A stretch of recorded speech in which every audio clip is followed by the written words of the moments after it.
Hi friends, வணக்கம். இந்த வீடியோவில் நம்ம செஸ் நோட்டேஷன்ஸ் பற்றி பார்க்க போகிறோம். செஸ் நோட்டேஷன்ஸ் ரொம்ப இம்பார்ட்டன்ட். நார்மலாக இந்த செஸ் நோட்டேஷன் எதுக்கு யூஸ் ஆகுதுன்னா, ஸ்கோர் ஷீட் எழுதுறதுக்கு யூஸ் ஆகுது. ஸ்கோர் ஷீட் நம்ம எதுக்காக எழுதுகிறோன்னா, ஒரு ஆப்பனண்ட்டும் இன்னொரு ஆப்பனண்ட்டும் விளையாடும் போது நிறைய மணி நேர கணக்கில் கூட நம்ம செஸ்லாம் விளையாடுவோம். ஸோ அந்த பர்பஸ்க்காக ஒவ்வொருத்தவங்களுடைய மூவ் மாறக்கூடாது. ஒரு சில பேர் வந்துட்டு சீட்டிங்லாம் பண்ணுற சான்சஸ் இருக்குது. ஸோ அந்த பர்பஸ்க்காக ரெண்டு பேருமே பிளாக் விளையாடுறவங்களும் எழுதணும், ஒயிட் விளையாடுறவங்களும் எழுதணும். ஸோ இந்த ஸ்கோர் ஷீட் ரொம்ப இம்பார்ட்டன்ட். இதை பற்றி தான் நம்ம பார்க்க போகிறோம் இந்த வீடியோவில். சப்போஸ் கிளாஸ் 1லேருந்து கிளாஸ் 6, 7 வரைக்கும் நம்ம போட்டிருக்கோம். அந்த பேசிக் வீடியோஸ் யாராவது பார்க்காம இருந்தீங்கன்னா அதை பார்த்துட்டு இதை வந்து பாருங்கள். அப்போ தான் உங்களுக்கு புரியும். வாங்க நம்ம வீடியோவில் போகலாம். கடைசி வரைக்கும் வீடியோவை பாருங்கள். ஸோ அப்போ தான் உங்களுக்கு ஃபுல் நோட்டேஷன்ஸ் எப்படி எழுதுறது அப்படின்றது புரியும். இதை ரெகுலராக ப்ராக்டிஸ் பண்ண தான் உங்களுக்கு அது மைண்ட்லேயே ரெஜிஸ்டர் ஆகும், அந்த ஸ்கொயர்ஸ் எல்லாம். ஸோ அதுவும் நீங்கள் பார்க்கணும். வாங்க நம்ம வீடியோவில் போகலாம். ஃபைல்ஸ் என்ன ரேங்க்ஸ் என்னன்னு பார்க்கலாம். இங்கே பாருங்கள், ABCDEFGH இருக்கு இல்லையா? இந்த ஏலேருந்து ஹெச் வரைக்கும் இருக்கிறது ஃபைலு.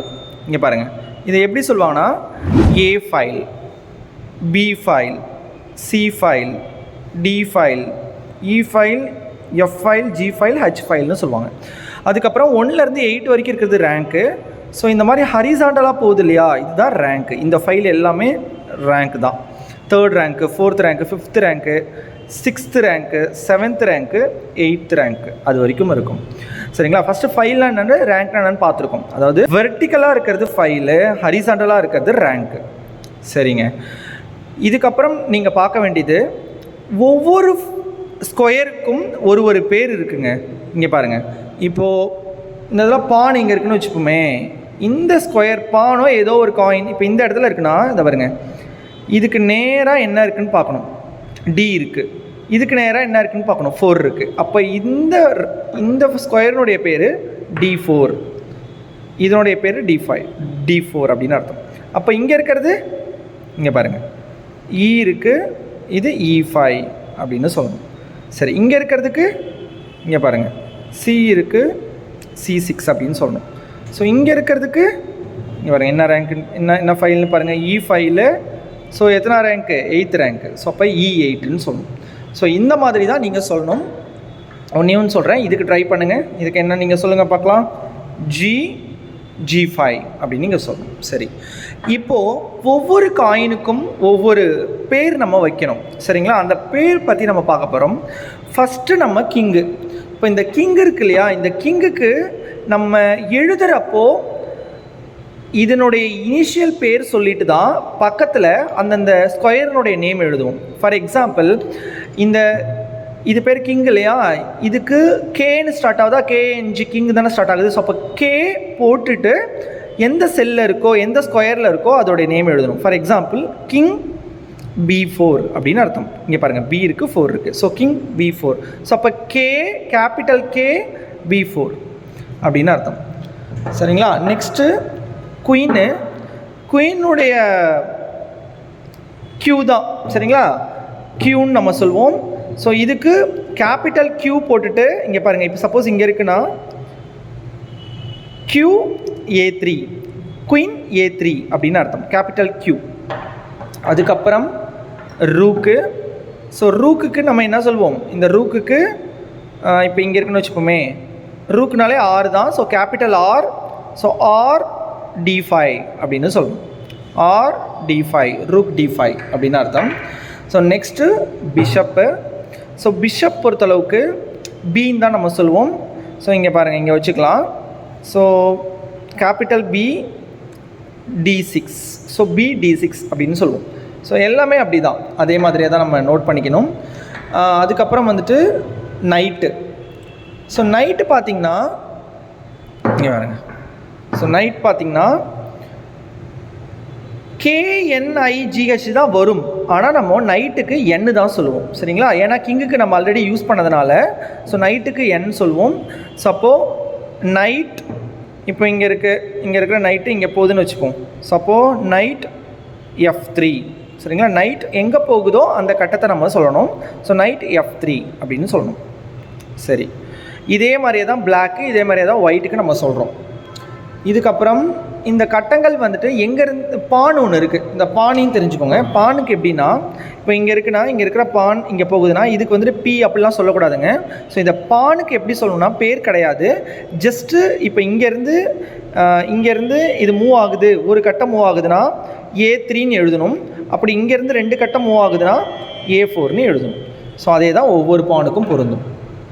கேஸ்லிங் பற்றி உங்களுக்கு தெரியணும். ஷார்ட் கேஸ்லிங் பண்ணால் டபுள் ஓன் நம்ம எழுதிக்கணும். லாங் கேஸ்லிங் பண்ணால் ட்ரிபிள் ஓன்னு எழுதிக்கணும். ஷார்ட் கேஸ்லிங் பண்ணால் 0 போட்டு ஒரு ஐஃபன் போட்டு ஒரு ஓ டபுள் ஓன்னு எழுதணும். லாங் கேஸ்லிங் பண்ணுறீங்கன்னா ட்ரிபிள் ஓ அப்படின்னு எழுதணும். இது கேஸ்லிங் பண்ணுறது நீங்கள் தெரிஞ்சுக்கணும். அதுக்கப்புறம் என்பேசன்ட் இருக்குது, அப்புறம் அதாவது ஈபின்னு சொல்லுவோம் இல்லையா, அது ஒன்று இருக்குது. அதுக்கப்புறம் பான் ப்ரொமோஷன் இருக்குது. இதெல்லாம் நம்ம பின்னாடி பார்க்க போகிறோம். இப்போது செக் வைக்கிறது எப்படின்னு பார்க்கலாம். இங்கே பாருங்கள், இப்போ ஒரு காயின் இருக்குது, இந்த காயினால் இங்கே வச்சு செக் வைக்கிறீங்க. அப்போது இந்த இடத்துல என்ன ஆயிடுச்சு, ரூக்கு D1 ஆகிடுச்சு. ஸோ ரூக் D1 சொல்லிவிட்டு செக்குக்கு ப்ளஸ் சிம்பிள் போடணும். ஸோ இது செக்கு. அப்போ ரூக் D1 சொல்லிவிட்டு செக்கு, சரிங்களா? சப்போஸ் இன்னொரு காயின் இங்கே ஒன்று இருக்குன்னு வச்சுக்கலாம். ஓகே, இப்போது இது பழையபடி அதே இடத்துக்கே வச்சுக்கலாம். இங்கே பாருங்கள், இப்போ இங்கேருந்து இங்கே நீங்கள் மூவ் பண்ணுறீங்க. இப்போ நீங்கள் இது என்னன்னு சொல்வீங்க சொல்லுங்கள்? Queen D3. ஸோ குயின் D3ன்னு சொல்லி செக் சொல்லணும். ஸோ ப்ளஸ்ஸு அப்படின்னு நீங்கள் எழுதிப்பீங்க. சப்போஸ் ஒரு காயினை இன்னொரு காயினால் நீங்கள் க்ராஸ் பண்ணுறீங்க, வெட்டுறீங்க அப்படின்னா, இப்போ பாருங்களேன், இந்த குயின் வந்துட்டு இங்கே வைக்கிறாங்க. ஸோ குயின் என்னது, இது D6க்கு வைக்கிறாங்கன்னு வச்சுக்கலாம்.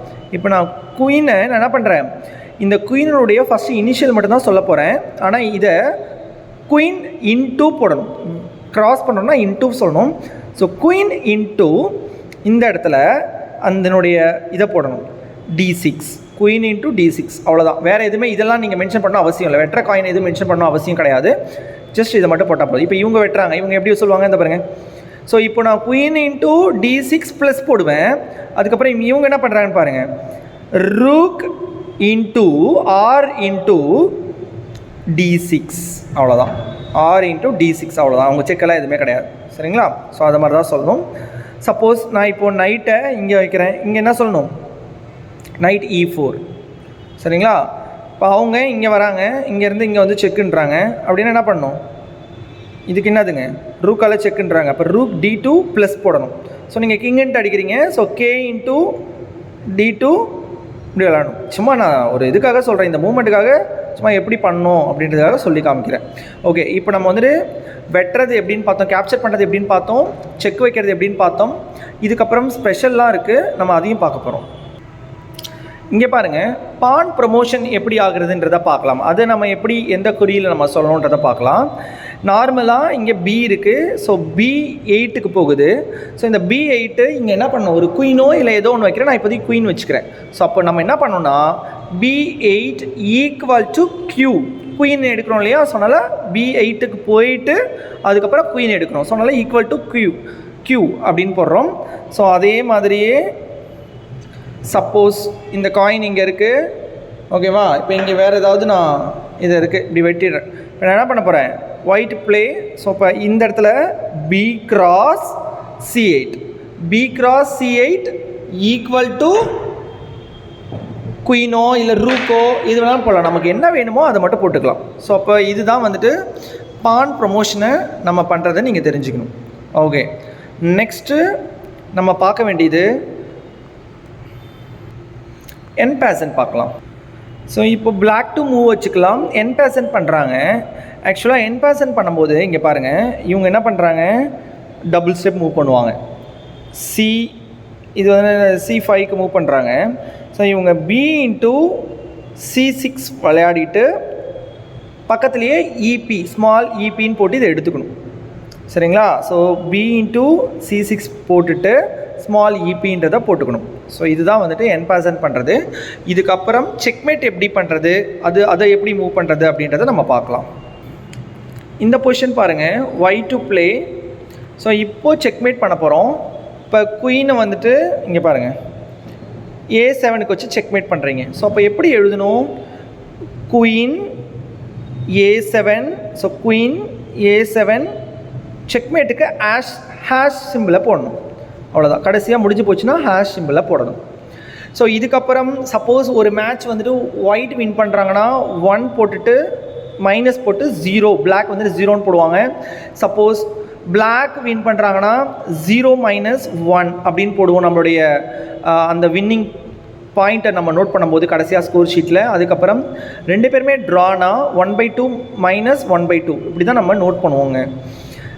இன்னும் நிறையா இருக்குது. சப்போஸ் 2 காயின் ஒரே ரேங்கில் இருக்குது, 2 காயின் ஒரே டயகனலில் இருக்குது, சேம் பீசஸ் ஒரே டயகனலில் இருக்குது அப்படின்னா சேஞ்ச் ஆகும். அதையும் நம்ம பார்க்க போகிறோம்.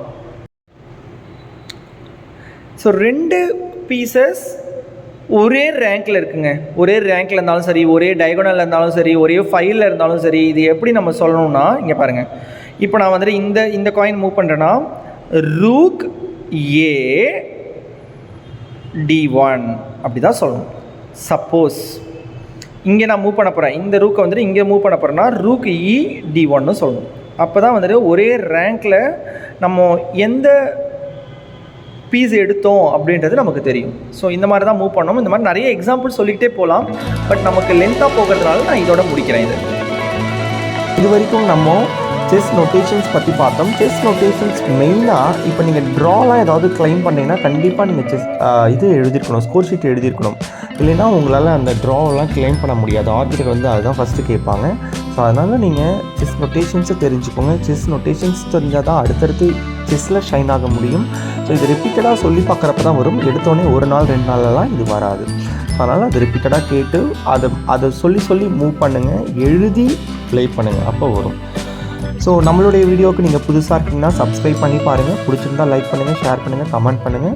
நிறைய ஓப்பனிங்ஸ் வீடியோஸ்லாம் வரவே இருக்குது. அதுக்கப்புறம் basic ending videos, chess puzzles, strategies, இந்த மாதிரி நிறைய இருக்குது. ஷார்ட்ஸ் நீங்கள் சொன்னாலும் சொல்லுங்கள், ஷார்ட்ஸும் உங்களுக்கு அதிகமாக போடுறதுக்கு ட்ரை பண்ணுறேன். மேட்டின் 1லேருந்து மேட்டின் 10 வரைக்கும் கூட போடுறதுக்கு ட்ரை பண்ணுறேன். தொடர்ந்து நம்மளுடைய வீடியோ பாருங்கள். Thank you so much. மீண்டும் ஒரு புதிய வீடியோவில் சந்திக்கலாம்.